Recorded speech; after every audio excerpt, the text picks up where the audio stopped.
Study IQ IAS, अब तैयारी हुई अफोर्डेबल।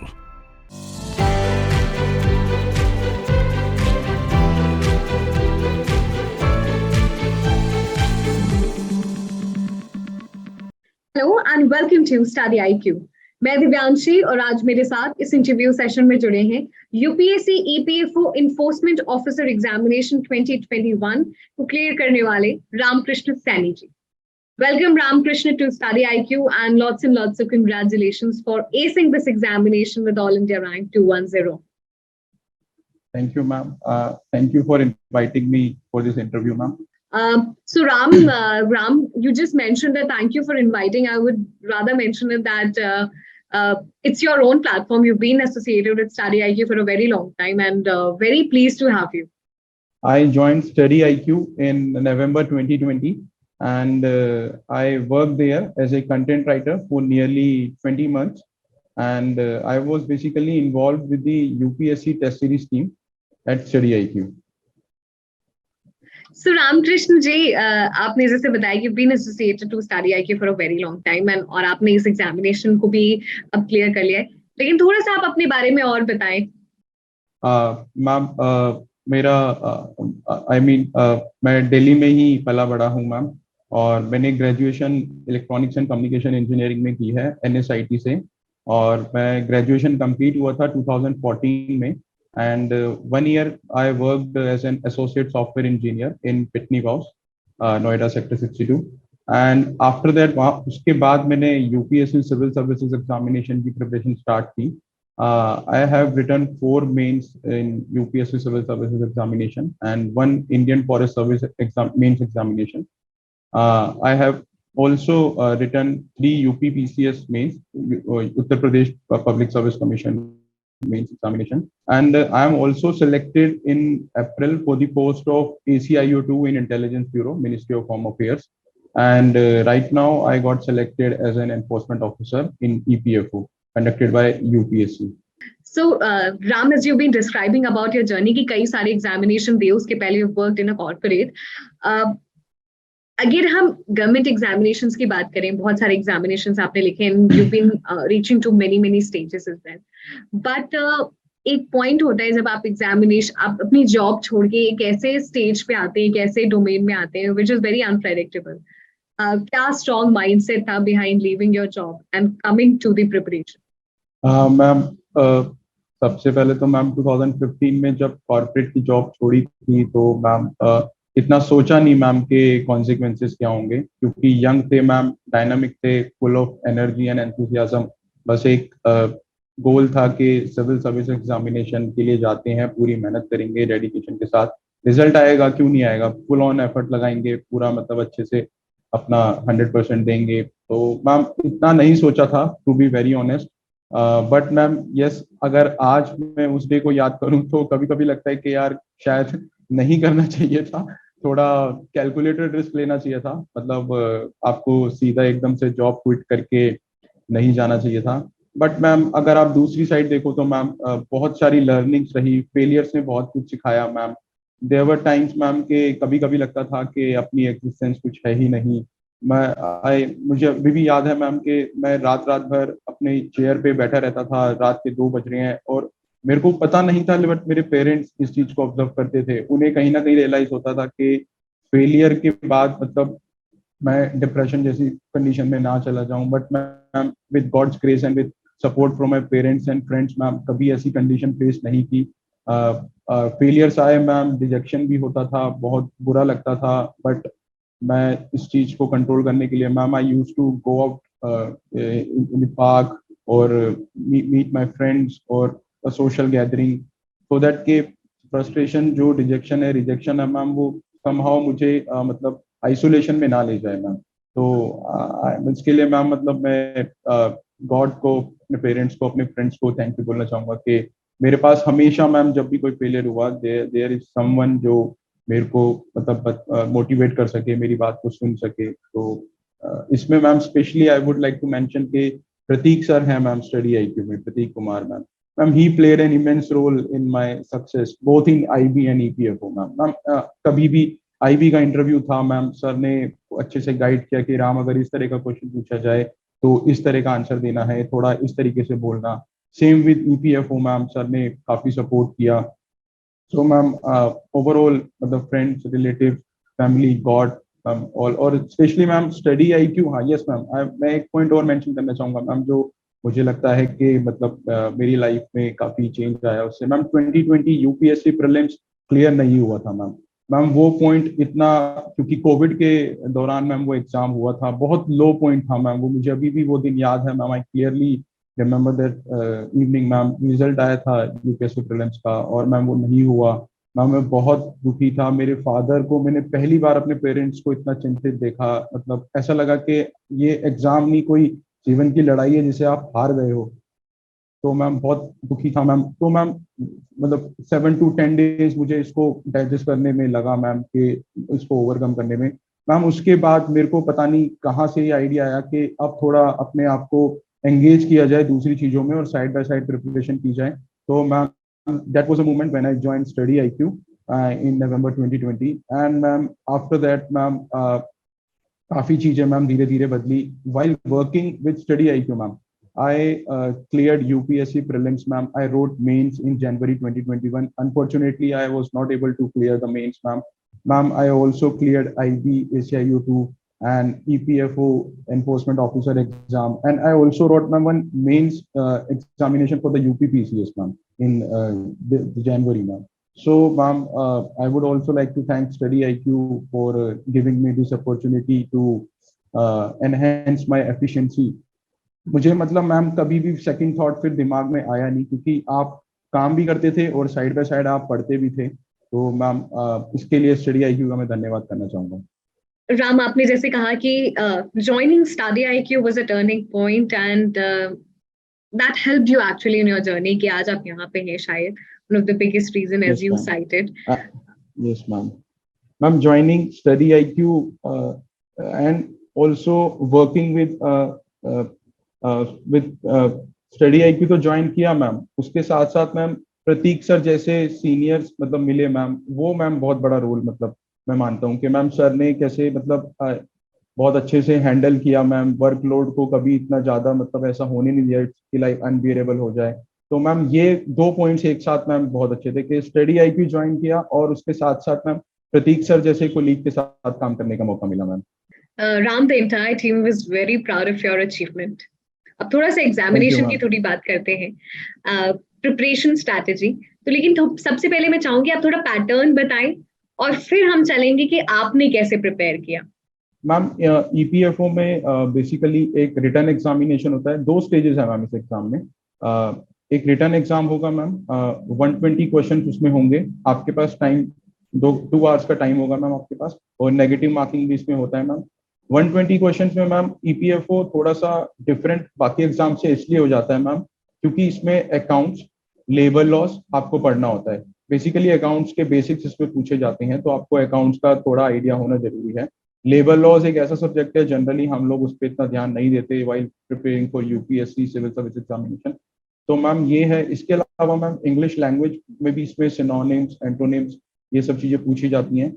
और उसके अलावा मैम जो सिलेबस का रेस्ट बाकी पार्ट है, उसमें करंट अफेयर्स होते हैं, उसमें मॉडर्न हिस्ट्री होती है, इंडियन पॉलिटी होती है, इकोनॉमिक्स होती है मैम। सो दीज आर मतलब ये सब्जेक्ट है, ये सिलेबस है मैम ईपीएफओ एनफोर्समेंट ऑफिसर के एग्जाम का।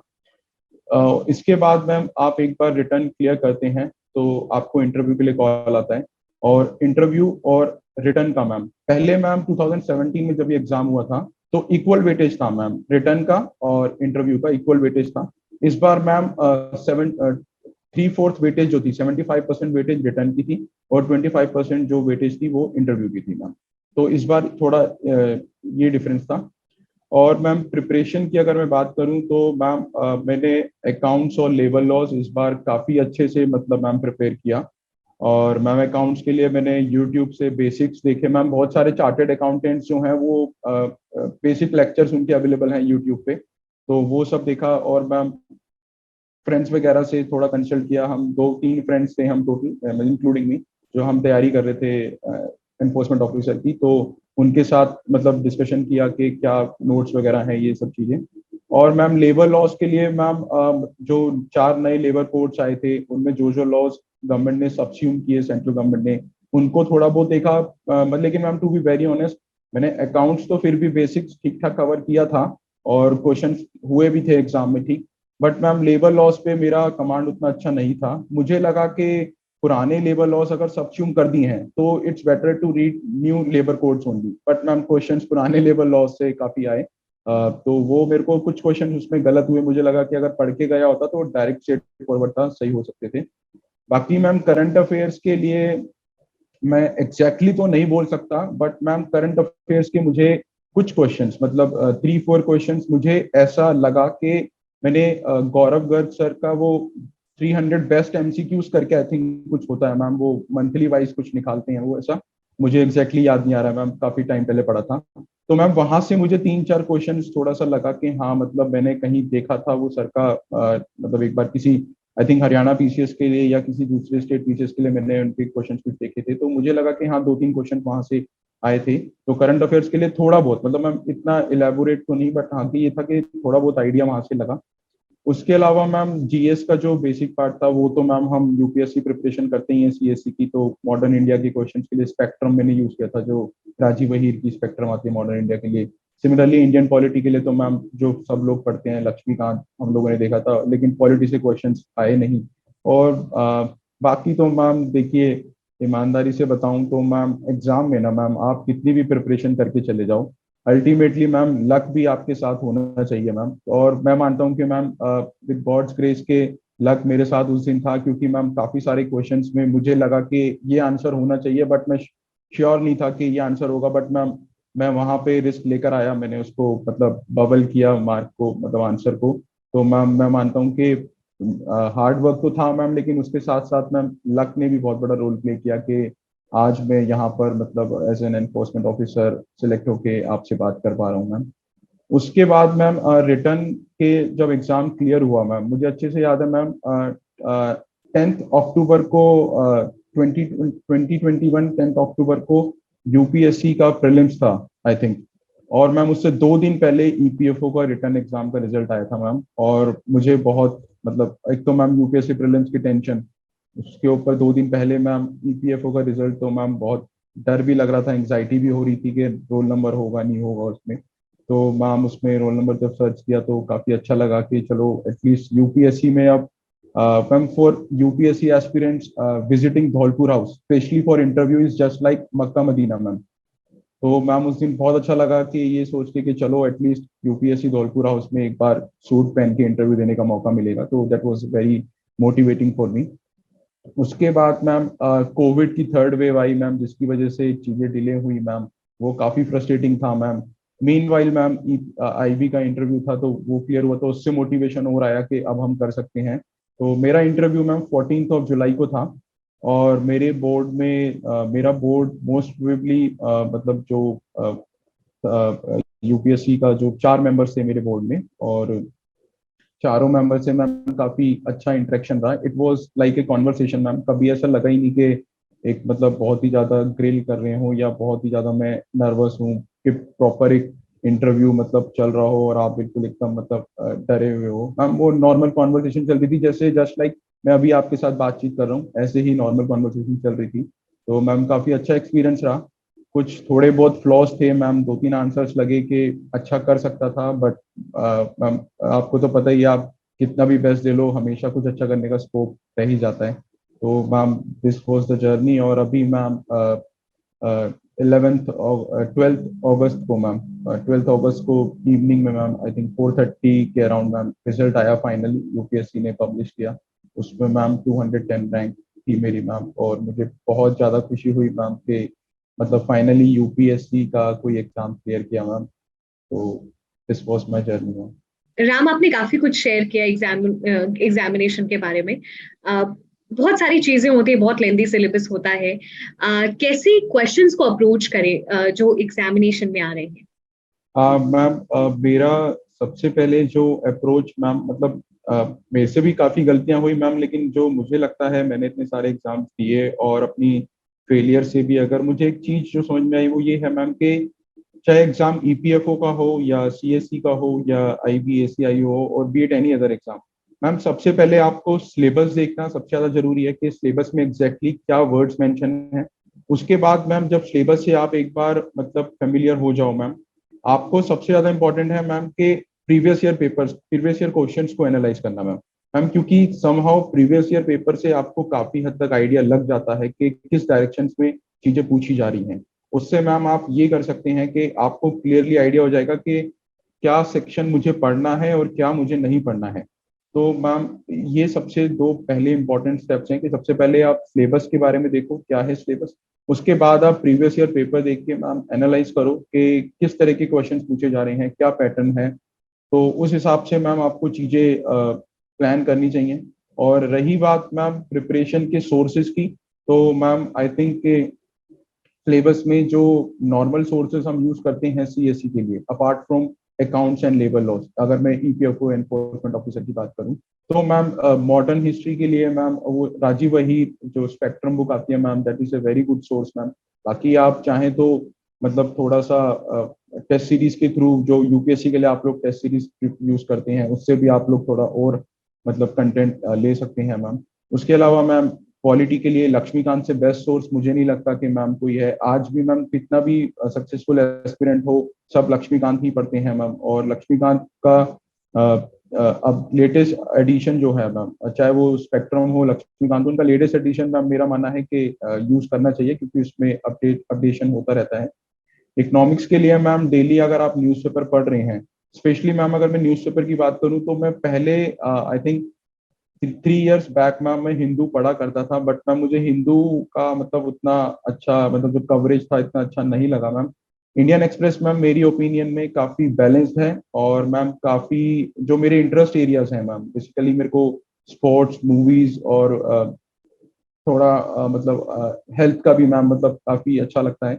तो मैम इंडियन एक्सप्रेस ये सब एरियाज पे भी कवर करता है। और मैंने अभी ईपीएफओ के इंटरव्यू के लिए भी in fact ma'am dedicatedly for 1.5 month मैंने Indian Express religiously ma'am follow किया। मैं अच्छे से इश्यूज को समझता था, उन पे अपनी ओपिनियन डेवलप करता था। फ्रेंड्स हैं मेरे साथ जो इंटरव्यू यूपीएफओ का इंटरव्यू दे रहे थे मैम, उनके साथ ऑलमोस्ट डेली बेसिस पे मैम हम लोग मॉक इंटरव्यू कंडक्ट करते थे। तो मैम ये था मैम, ये सोर्सेज मेरे रहे मैम। ये तो रिटन की बात हो गई। अब थोड़ा सा पर्सनालिटी टेस्ट इंटरव्यू जो सेकंड फेज होता है उसके बारे में बताएं। हाउ वाज योर एक्सपीरियंस, कैसे क्वेश्चंस पूछे गए and how one can prepare for the interview? Okay ma'am. Ma'am personality test की अगर मैं बात करूं तो मैम मैंने इससे पहले आईबीएससीआईओ का इंटरव्यू दिया था ma'am, that was in March 9 March 2022। So ma'am उस दौरान मेरे को इंटरव्यू प्रिपेयर करने का मैम ज़्यादा समय मिला नहीं, मेरे पास हार्डली 10 डेज थे मैम, क्योंकि देयर वाज अनफॉर्चुनेटली मेरी दादी जो थी एक्सपायर हो गई थी मैम। तो मेरे पास ज़्यादा समय नहीं था और हिंदू ट्रेडिशन के हिसाब से मैम 13 डेज हमारे यहाँ पे शोक मनाया जाता है। तो मैम मेरे पास इतना समय नहीं था, बट फॉर्चुनेटली मेरे फ्रेंड्स हैं जिन्होंने मुझे मॉक इंटरव्यू के लिए मतलब मॉक ले लेके मैम मतलब मेरे को तैयार किया कि राम अगर इस तरह का क्वेश्चन पूछे तो ऐसे आंसर करना है। यहाँ पे मैम मैं मेंशन करना चाहूंगा प्रतीक्षा का कंट्रीब्यूशन, जिन्होंने मुझे काफी अच्छे से गाइड किया कि राम टाइम बेशक कम है, कोई बात नहीं, आप कर सकते हो, आपको सब कुछ आता है, बस आपको वहां पे अपने आप को एक्सप्रेस करना है।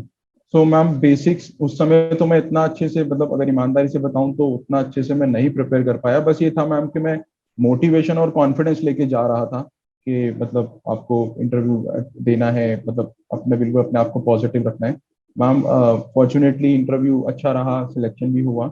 मैम ईपीएफओ के लिए मेरे पास सफिशिएंट टाइम था, क्योंकि ईपीएफओ के लिए मतलब मैं बिल्कुल कोई मेरे पास कोई रिस्पॉन्सिबिलिटी नहीं थी, कोई ऑब्लिगेशन नहीं थी मेरी।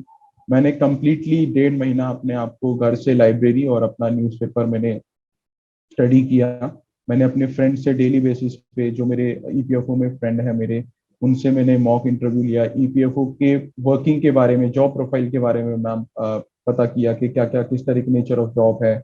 ईपीएफओ एक्ट के बारे में पढ़ा मैम, उनकी जो 3 स्कीम्स हैं उनके बारे में मैम स्टडी किया। गवर्नमेंट की वेबसाइट्स को विजिट किया, ministry of labour and employment की वेबसाइट्स पे गया, श्रम सुविधा पोर्टल के बारे में पढ़ा। ई श्रम portal government of India recently last year उन्होंने डिजाइन किया है अनऑर्गेनाइज सेक्टर के लिए, उसके बारे में मतलब मैम स्टडी किया।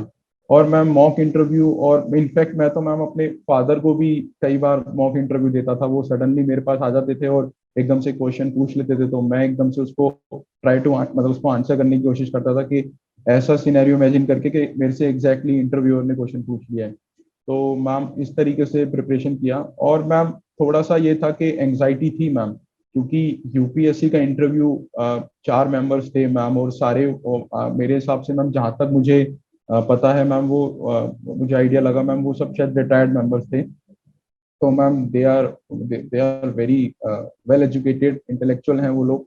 तो मैम थोड़ी सी एंग्जाइटी थी कि कहीं ऐसा इंप्रेशन ना चला जाए कि इसको तो कुछ नहीं आता और ये घबरा रहे हैं, एंशियस हो रहे हैं। मैम फॉर्चुनेटली 4 मेंबर्स थे मैम। चेयरमैन सर ने मुझसे स्टार्ट किया मेरी कॉलेज के रिगार्डिंग, एनएसआईटी मेरा कॉलेज था मैम, तो सर ने उसके रिगार्डिंग पूछा। फिर सर ने मेरी ग्रेजुएशन पे बात की।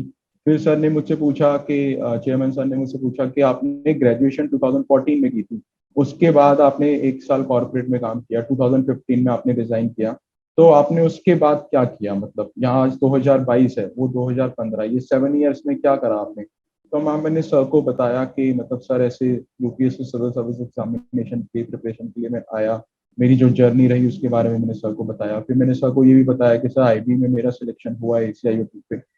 फिर सर ने पूछा कि मतलब आईबी में आपका हुआ है कि अच्छा, वेरी गुड, मतलब फिर सर ने पूछा कि मतलब ईपीएफओ और आईबी में अगर आपको चूज करना है तो आप क्या चूज करोगे। तो मैंने सर को बताया कि सर मतलब मैंने सर को जो भी अपना आंसर था वो बताया, और रीजन सर ने पूछे तो वो भी मैंने सर को कम्युनिकेट किया।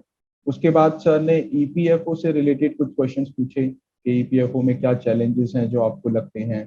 तो वहां पे मैम काफी अच्छा कॉन्वर्सेशन हुआ, और मुझे लगता है कि शायद वही एक मोमेंट था जो मुझे लगा कि मेरे इंटरव्यू को, अगर इंटरव्यू में मेरे मार्क्स, अगर अभी तो मार्क्स डिस्क्लोज किए नहीं है यूपीएससी ने, अगर इंटरव्यू में मार्क्स ठीक रहे हैं मैम, तो मुझे लगता है कि जो चेयरमैन सर के साथ इस पॉइंट पे डिस्कशन था मैम वो काफी अच्छा था, क्योंकि मैम चेयरमैन सर ने मुझसे क्वेश्चन पूछा था कि ईपीएफओ के चैलेंजेस क्या हैं।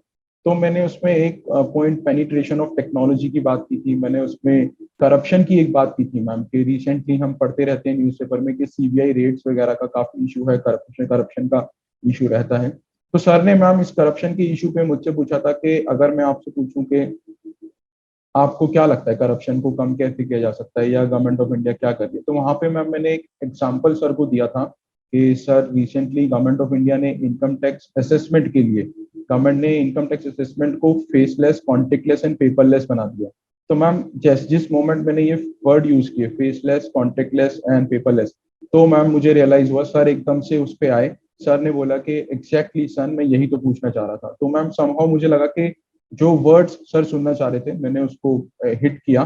तो मुझे वहां से मुझे भी कॉन्फिडेंस मतलब अच्छा लगा मैम के ओके, सर ने ऑब्लाइज किया, बिल्कुल हेड नॉट किया, तो वो अच्छा लगा। राम, आपने जैसे काफी अच्छा आपका इंटरव्यू एक्सपीरियंस रहा और आपने जो मेंशन किया कि कीवर्ड्स, तो वहां पे ये प्रेजेंस ऑफ माइंड आपको यूज करना है कि आप कुछ कीवर्ड्स का इस्तेमाल करिए जो आपके आंसर को थोड़ा डिफरेंशिएटर बनाए, और may be it will be clicking to the UPSC panel that they are expecting. हम सेशन के एंड में है राम। कुछ yes ma'am. Final tips, suggestion? Ma'am final tips ma'am यही रहेगा मैम। एक तो मैम सबसे इम्पोर्टेंट चीज है मैम सिंसियरिटी एंड डेडिकेशन। आप अगर तैयारी कर रहे हैं, चाहे वो यूपीएससी सिविल सर्विस एग्जामिनेशन हो, ईपीएफओ हो, या कोई और एग्जाम हो, मैम आप दूसरों को दिखाने के लिए तैयारी मत कीजिए। आप सिंसियरली अपने मतलब आपका आपको सबसे पहले ये जानना बहुत जरूरी है कि आप क्यों इस चीज में आए हैं, क्यों करना, क्यों चाहते हैं ये चीज। तो मैम आपको डेडिकेटेडली मैम मतलब होल हार्टेडली आपको इसके लिए समय देना पड़ेगा। आपको आइसोलेशन में, आइसोलेशन तो नहीं वर्ड यूज करूंगा मैम, सॉरी ये शायद गलत होगा। आपको थोड़ा सा मैम मतलब मेरा मानना है कि आपको थोड़ा सा ऐसी चीजों से जो डिस्ट्रैक्ट करती हैं आपको, आपको उनसे थोड़ा दूर रहना पड़ेगा। आपको एक ऐसा स्पेस, अगर आपको घर पे पढ़ना अच्छा लगता है तो आप घर पे पढ़िए। मुझसे मैम घर पे पढ़ाई नहीं होती थी क्योंकि मेरी थोड़ी जॉइंट फैमिली है, तो कोई ना कोई आता रहता था, तो मैम घर पे थोड़ा सा दिक्कत रहता है। बट मैम मेरा मानना है कि जैसे मेरे को लाइब्रेरी बहुत अच्छा लगता है, मतलब लाइब्रेरी का जो एटमोसफेयर है मुझे काफी अच्छा लगता है, तो मैं वहां जाके अच्छे से पढ़ पाता था। तो मैम मेरा ये मानना है कि सबसे पहले आप अपना जो सिंसेरिटी है, डेडिकेशन है, आप उसको लाओ, आप खुद पे भरोसा रखो।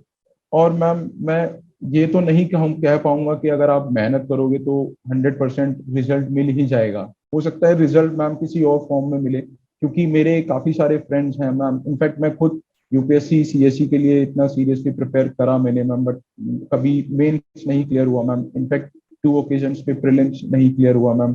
तो मैं ये तो नहीं कह सकता मैम कि डेफिनेटली आप कोई एग्जाम क्लियर कर लोगे, बट मैम एक चीज जरूर बोलूंगा कि मे बी मतलब गॉड्स की अगर ग्रेस रही और सब ठीक रहा तो आप लाइफ में कुछ ना कुछ अच्छा जरूर अचीव कर लोगे। तो मेरा मानना है कि मैम खुद पे बिलीव करना बहुत जरूरी है।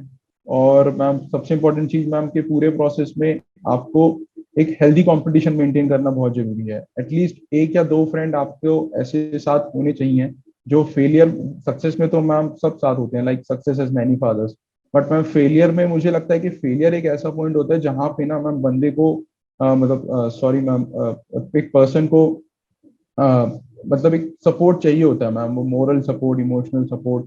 वहां पे मुझे लगता है कि मैम जो फ्रेंड्स आपके साथ उस समय खड़े हैं ma'am, they are basically your true friends ma'am. Basically ma'am एक कोट भी है, a friend in need is a friend in deed. So ma'am ये चीज मुझे लगा। और इसके अलावा मैम ये है कि अपना थोड़ा सा हेल्थ पे भी ध्यान दो मैम। जैसे मेरे को इस समय अगर मैं आपको इंटरव्यू नहीं दे रहा होता मैम तो मैं शायद थोड़ा पार्क में घूम रहा होता मैम इस समय। क्योंकि मैम मैं जब भी परेशान होता था या मुझे थोड़ा सा एंजाइटी होती थी या लगता था कि यार इतना कुछ कर रहे हैं, इतनी मेहनत कर रहे हैं, इतना समय हो गया है, फ्रेंड्स के शादियां हो गई हैं, उनके बच्चे हो गए हैं मैम, मतलब काफी बुरा भी लगता था मैम। अपने लिए बुरा लगता था, उनके लिए नहीं, कि हम लोग वहीं के वहीं हैं, मतलब हमारी जो साइकिल है वो आगे बढ़ ही नहीं रही है, घूम के वहीं आ जाते हैं जहां से शुरू किया था मैम। तो काफी बुरा लगता था मैम। तो इन सब चीजों को मैम ओवरकम करने के लिए मैं थोड़ा सा नेचर के पास जाता था मैम, लाइक पार्क में मैं घूमता था ma'am. I use to walk for 40 minutes, 45 minutes, even in some cases 1 hour. तो मैम वहां जब मैं घूमता था थोड़ा फिजिकल वर्कआउट भी होता था, अच्छा लगता था मैम। उसके बाद थोड़ा फ्रस्ट्रेशन कम होता था, मोटिवेशन आता था। और साइड बाय साइड मैम मेरा ये मानना है कि आपको प्रोसेस पे भी ट्रस्ट करना बहुत जरूरी है ma'am. Sometimes people ma'am process को मतलब बिल्कुल मतलब हर अपने फेलियर के लिए प्रोसेस को भी लोग जिम्मेदार ठहराने लग जाते हैं। सक्सेस के लिए मैम बहुत सारे फैक्टर्स हैं, जिसमें लक एक बहुत बड़ा फैक्टर है, मैं बिल्कुल मानता हूँ। लेकिन मैम आपको जब आप प्रिपरेशन कर रहे हो ना मैम, तो आप रिजल्ट के बारे में इतना मत सोचो, आप सिर्फ प्रोसेस पे फोकस करो। और दूसरी बात मैम कि आपको हमेशा अपने पेरेंट्स को, मतलब मेरा मानना है कि मैम हम लोग जब तैयारी करते हैं मैम तो हम लोग ये भूल जाते हैं कि हमारे साथ साथ हमारे पेरेंट्स भी शायद इस एग्जाम की तैयारी कर रहे हैं। क्योंकि मैम उन पे भी बहुत ज़्यादा प्रेशर होता है कि आपने इतना रिस्क लिया लाइफ में, कॉर्पोरेट जॉब छोड़ी है, आप 7 साल से घर पे बैठे हैं और बाकी फ्रेंड्स के आपके पीयर ग्रुप में सबकी शादियां हो गई हैं, सब बहुत अच्छा कर रहे हैं लाइफ में, कॉर्पोरेट में बहुत अच्छे पैकेजेस पे काम कर रहे हैं आपसे। उनको ऐसा लगता है कि मतलब आप क्यों अपना टाइम इस चीज में वेस्ट कर रहे हैं, मूव ऑन करो, ये सब चीजें। तो मैम मेरा मानना है कि पेरेंट्स को कॉन्फिडेंस में लेना भी बहुत जरूरी है, और पेरेंट्स का भी इस बात को समझना बहुत जरूरी है कि बच्चा अगर इतना डेडिकेशन दिखा रहा है तो शायद आपको भी बच्चे के साथ थोड़ा कॉपरेट करना चाहिए। और यहाँ पे मैम मैं कहना चाहूंगा कि मतलब मेरे मतलब जो मैंने अपनी लाइफ से सीखा मैम, कि मैम अपने पेरेंट्स को मतलब जरूर रिस्पेक्ट दें। क्योंकि लाइफ में मैम फ्रेंड्स भी ना मतलब शायद एक मोमेंट पे जो आज फ्रेंड्स हैं वो फ्रेंड्स ना रहें, लेकिन पेरेंट्स ही एक लौते ऐसे प्राणी हैं मैम इस धरती पे, जो आप कितनी सी अच्छी कंडीशन में तो मैम सभी साथ आ जाते हैं, लेकिन बुरे से बुरी कंडीशन में भी ना मैम माता पिता आपके साथ ही रहेंगे। उनके लिए उनका बच्चा इंपॉर्टेंट है, सक्सेस फेलियर उनको बिल्कुल मैटर नहीं करता। तो मैम मेरा यही मानना है कि फैमिली वैल्यूज को कभी मत भूलिए, अपने रूट्स से जुड़े रहिए और खुद पे भरोसा रखिए, और मैम पॉजिटिव सोचिए। कभी कभी नेगेटिव आएंगे मैम, और मुझे ये भी पता है कि मैंने इतना सब कुछ बोल दिया है ma'am, it's easier said than done. मतलब आप किसी से भी कुछ पूछेंगे इंडिया में तो मैम तो कोई ना कुछ एडवाइस कर ही देगा मैम। आपने मुझसे पूछा तो मैंने भी इतना कुछ बता दिया। लेकिन मैम हमें हर पर्सन यूनिक है मैम, सबकी अपनी अपनी स्ट्रेंथ है, अपनी अपनी वीकनेस है। मेरा मानना है सब अपनी अपनी स्ट्रेंथ और वीकनेस के अकॉर्डिंगली मतलब देखें कि उन्हें किस तरीके का स्टडी प्लान सूट करता है, किस तरीके की प्रिपरेशन उन्हें करनी है, घर पे पढ़ना है, लाइब्रेरी पे पढ़ना है। तो इस तरह के चैलेंजेस उनके सामने आएंगे मैम। तो आप अपने हिसाब से देखिए, किसी को कॉपी मत कीजिए और खुद पे भरोसा रखिए, पेरेंट्स को कॉन्फिडेंस पे लीजिए और भगवान पे भरोसा रखिए मैम। मे भी कुछ लोग एथिस्ट हों, लेकिन भगवान मतलब सुपर नेचुरल पावर या नेचर, किसी पे भी मतलब बिलीव करिए मैम कि कुछ अच्छा होने वाला है मतलब। तो वो चीज़ है मैम, क्योंकि एक टाइम था मैम, मैंने आपको इंटरव्यू के स्टार्टिंग में भी बताया था, अक्टूबर 2020 में यूपीएससी प्रीलिम्स का रिजल्ट आया था। मैंने उस दिन रात को मैम डायरी लिखी थी, मैं कभी डायरी नहीं लिखता। मेरे एक फ्रेंड ने बोला कि आज लिखो आप। मैम उस दिन मैंने डायरी लिखी थी, अगर मैं आपको वो डायरी आज पढ़ के सुनाऊंगा ना तो आप हंसोगे मुझ पे। मैंने उसमें पता नहीं क्या क्या लिख दिया था मैम, उसमें मैंने ये तक लिख दिया था कि मुझे लगता है कि शायद मुझे कोई मनरेगा में भी जॉब नहीं देगा मैम। मतलब अब ये इतना फ्रस्ट्रेशन लेवल इतना ज्यादा था उस समय, मतलब इतना ज्यादा मैं डिप्रेस हो चुका था। और मैम उसी लाइन को जिस दिन रिजल्ट आया 12 अगस्त को, मैंने वो रात को डायरी निकाल के पढ़ी ma'am. So I think, Ram, you have spoken your heart out, and that relates to story of lot of people. But आज आपकी सक्सेस बहुत सारे लोगों को एक नया करेज देगी और एक नई हिम्मत देगी कि हो सकता है उतार चढ़ाव आपके जर्नी में और डेफिनेटली आएंगे, बट आपको करेज रखना है, फोकस रखना है और डिमोटिवेट नहीं होना है, बिकॉज ये जर्नी है और प्रोसेस का आपको ज्यादा अनुभव होता है, और जब आप डेस्टिनेशन पे पहुंचते हैं तो आप काफी ज्यादा और एक्सपीरियंस्ड और मैच्योर बन चुके रहते हैं. Thank you so much, Ram, for joining us in this interview session. It was pleasure to have you and your journey, your experiences. Thank you. Study IQ IAS.